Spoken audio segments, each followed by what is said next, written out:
Siguro po madami sa inyo ang nagtataka kung naging benta nga ba ang naging laban ng Gilas Pilipinas dito sa FIBA World Cup.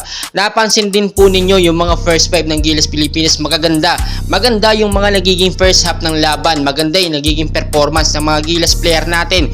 Pero kapag nagpapakitang Gilas ang isang Gilas player natin, inilalabas ni Jot Reyes. So, very suspicious na at nakakapagtaka. Kasi nga naman, kung matatandaan po ninyo, paritiro na itong si Jot Reyes at talagang manalo man or matalo, milyon ng kikitain itong si Jot Reyes at ng SBP. So, may posibilidad nga ang hinala natin na posibleng naging benta ang naging laban. So, kapag ganito, politika ang mangyayari sa ating basketball sa Pilipinas, ay wala tayong mararating, magiging kulilat at kawawa lamang tayo sa ibang bansa. Wala na nga pong may dadahilan ba itong si Jot Reyes at sasabihin na naman niya another learning experience ito para sa Gilas Pilipinas, dahil nakita nyo naman classification rounds at ito na ang kaisa-isang pagkakataon natin para makakuha or magkaroon ng ticket para nga po sa gaganapin na Paris France Olympics 2024 ay nawala pa. Ano pong nangyari, Tila nga po, pagkatapos almost 14 years, simula 1982, tayo ang kauna-unahang nag-host na walang naipanalo, Nakita nyo po, isa itong malaking kahihiyan sa bansang Pilipinas bilang main host nga po ng FIBA World Cup. Nakita nyo, all goods, maganda ang pinapakita ng ating Gilas player. Yung first 5 ng Gilas Pilipinas, okay naman. Pero kapag kasi nagiinit ng player, inilalabas, nawawalan agad. O masyado yatang kinakabahan itong si Jot Reyes, Nakasupal pa lang itong si Renza Bando, sumablay lang yung dalawang tres niya. Abay, inilabas na, At nakita naman natin, talagang hirap na hirap ang Gilas player natin.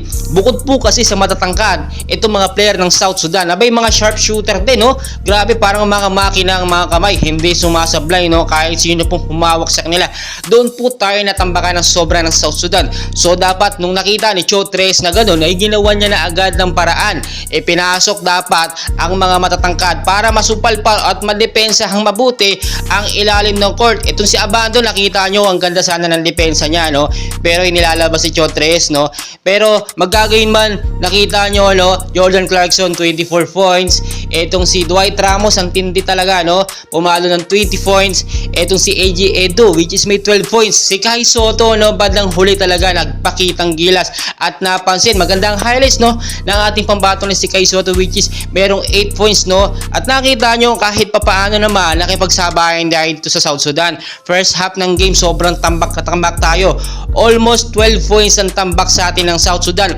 Pero pagdating ng second half, medyo nakahabol tayo, At lumiit ka po ang tambak sa 5 points to 6 points. Pero biglang nahabol talaga at nakita naman natin, doon tayo nahihirapan sa matinding depensa. Ang hirap po kasi depensahan ng matatangkad na player ng South Sudan. Mga athletic talaga sila, mga atleta talaga ang datingan nila. Samantalang tayo, walang team chemistry sa loob at nagkakapaan pa. Si JC nahihirapan kahit anong galing ni JC, Kahit si LeBron James pa ang ating ka-teammate, walang mangyayari basta si Jot Reyes ang head coach. Well guys, suportahan na lang natin, ang Gilas Pilipinas sa ating magiging huling laban sa classification round dito nga po sa koponan ng China sa September 2. So kahit patalo tayo, manalo tayo dito, wala na rin pong sensyon. Dito na lang, paglalabanan na lang natin ang South China Sea, or ang Philippine Sea. Yan na lang siguro ang magiging katuwaan natin, yung pride ng mga Pilipino na hindi matalo ng China kahit man lang sa larangan ng basketball. And please huwag nyo kalimutan mag-like and subscribe.